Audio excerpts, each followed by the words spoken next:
Welcome back to Doha for the opening day of Global Champions League action. We're at the official halfway point of GCL Round 1 and already talking points that I think will echo not just through today, but through the rest of the season as well. We see the discovery, the birthing of the Monaco Comets and already jumping to their potential. Yoli Mitlineo clear, Edwina Tops-Alexander clear. Something to look forward to for throughout the rest of the season. Powered by the Iron Dames, this now is the second project from Deborah Meyer, who much like the Kant Stars in 2024 seem to find success early on, but it is early days. There is a whole second half of round 1 to come and of course a round 2 to come as well. Joined in the studio by Dan Strange to give us some reactions, some thoughts as to what has taken place. Dan, opening thoughts, halfway points, round 1?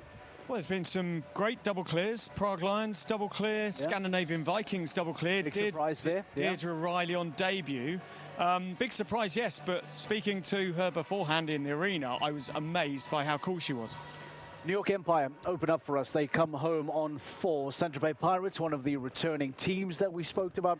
They return on 4 as well. And that brings us to the Prague Lions, powered by the Czech equestrian team. Peter de Vos on Tupi de la Roque. And the very impressive Fernando Martinez Soma, who perhaps doesn't always get the credit that he deserves when you are jumping in and around Peter de Vos, in and around Niels Bruinseels. But again, FMS on Lady van der Hartenhoven, jumping clear and delivering a wonderful clear round. Dan caught up with Niels Bruinseels to get some reaction from the Prague men.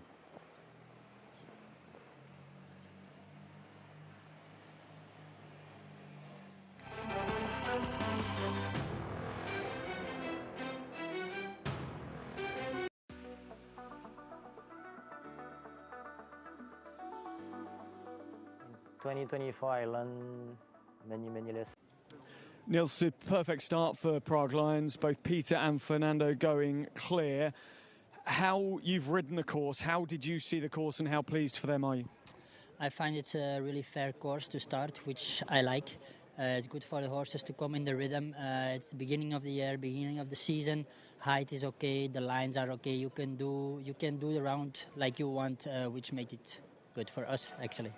We've seen other teams, you know, little rubs and their 4 faults. A really important start for you to get that double clear, just in terms of confidence boosting for the team. Yeah, it's a confidence boost. We had a good tactics. We started with strong riders and strong horses. You're a strong rider. Are you coming in for the second round? What is the strategy for round 2 to make sure Prague are right at the top at the end of round 2? I was reserved, so yeah, let's have a talk in a few minutes. But okay, everything is possible. Both horses jumped good. I think Peter will switch horse for round 2. I think Fernando will stay with the same horse. I will take Origi, but let's see who will jump in the team. Thanks for your time. Good luck for round 2. Yeah, thank you. Some thoughts of Niels Bruinseels from the Prague Lions, powered by the Czech equestrian team, the Belgian maestro, giving Dan some thoughts, some reaction. He's a wonderful guy to speak to. He doesn't even realize how good he is technically, and that's why I love speaking to him, because he's so laid back, he's so subtle, but he gives you such gems, doesn't he? Yeah, he does. He's very humble. Yeah. I said to him about, was he going to come in when we were walking to the interview? My LGCT winner here, by the way. Let's not forget that as well. And he sort of went, well, you know, we've got to have that conversation. I don't know. Now, that's probably smoke and mirrors. He's probably trying to hide from us. He knows exactly what's going on, I would imagine. But they have, you said about Fernando, they've got strength and depth, Prague Lions this year, and that's what they're going to try and heavy hit with, I think. They had a really good year in 2024, looking to try and replicate some of that. Ed Holloway joins us as well in the conversation. Commentary cam, everybody loves a commentary cam. Ed Holloway, welcome back to the stage. Welcome back to Global Champions League Day 1 here. You've been calling the action. Best seats in the house for the commentary as always. Your thoughts on what's taken place at the halfway point, Ed? Thank you, Mark. Yes, it's been fascinating. I think the course of Peter Schumacher has been truly compelling to watch. It's been a big course. It's been unforgiving. We've seen some really good combinations that, you know, have struggled out there. So, yes, it's a fascinating prospect at the halfway stage. We've got 3 teams with clear rounds, but the second half is going to be, I think, of course, telling. All right, Ed. Thank you very much. And then we're going to move along very quickly. I beg your pardon. We'll let you go there. We'll join us for the second half of the Global Champions League Round 1. I do want to hear from Philip Weishout as well, by the way. Dan Strange and I are trying to make sure that we're on the same page here. Powered by Horse Gym. Let's get some thoughts then of Philip Weishout after Riesebeck International. 8 for Camilli and a clear for Philip Weishout. This is what the German had to say after his round. Philip, the perfect start from you. What was your view of round 1? Yeah, I'm happy, delighted. Kobe has shown again that he's a great horse in the GCL team classes. Unfortunately, my colleague had 2 down, so it wasn't the best start. But yeah, I hope we can get up a couple of places in round 2. Obviously 8 faults for Emmanuel, first round for them. Strategy-wise, is it a case of bring Christian straight in, or do you let Emmanuel go again for confidence? Yeah, we have to talk through that now. We have a couple of options. I mean, Emmanuel is in general in top form. He's top 50 in the world. He jumped incredible last week. He has Odense in the second round, so I think maybe he was a bit nervous. It was his first round. The horse jumped actually fantastic. It's just 2 little light wraps. I don't worry at all. I'm pretty sure he will jump again in the second round. Best of luck for later. Thank you. I've always said that a bearded Philip Weishout is the most dangerous that you can find. Jumps clear today, helps Riesebeck International just stay somewhat in touching distance. Madrid Emotion come out with a really strong lineup in round 1. You have Eduardo Alvarez-Asna, you have Michael van der Vleuten. Some strange fences going down, not perhaps the scoreline, Dan, that they would be hoping for at the end of round 1. No, and some interesting statistics coming from it. Jumping 155 in the Global Champions, Legend drops below 30% clear with his 8 faults, the 14-year-old gelding. Dearest HH, though, for Michael, is over 50% clear. So it shows the difference for those 2 in consistency. I think Michael needed that clear after, obviously, Edu they're so reliant on, or alongside Michael, or were last season. Yeah.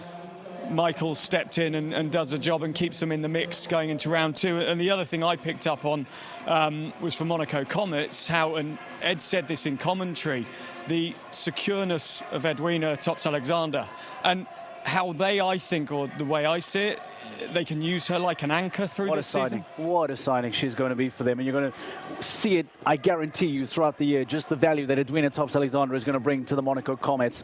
The Mexico Amigos are in the ring. Let's go back to the rest of GCL Round 1. This is the second half of Round 1, live from the Longines Arena here at Al Shakab. Please do join us for the rest of Round 1.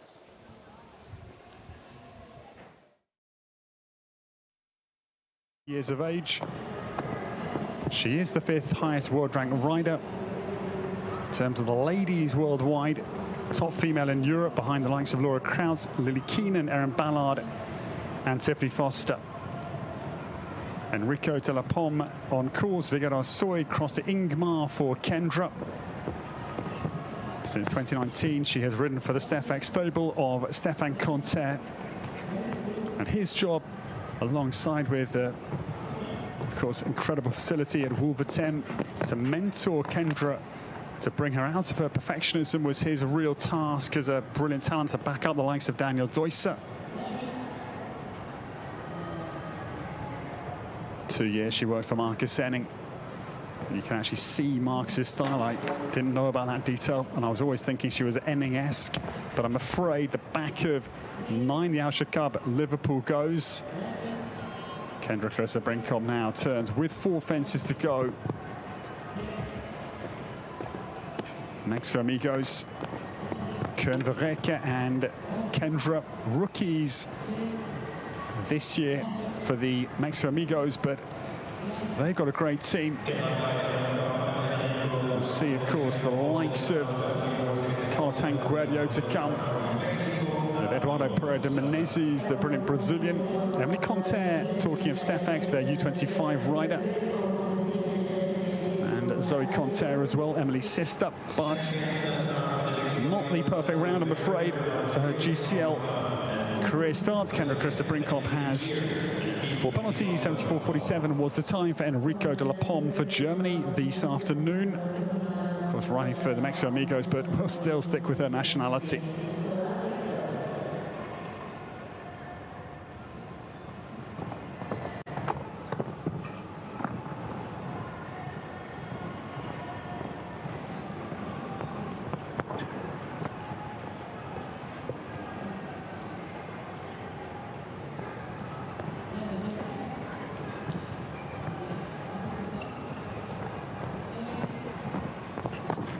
Koen Verreke is well out of the start gate. This is Merryweather van der Looijen-Kenhoff for this brilliant man for Belgium.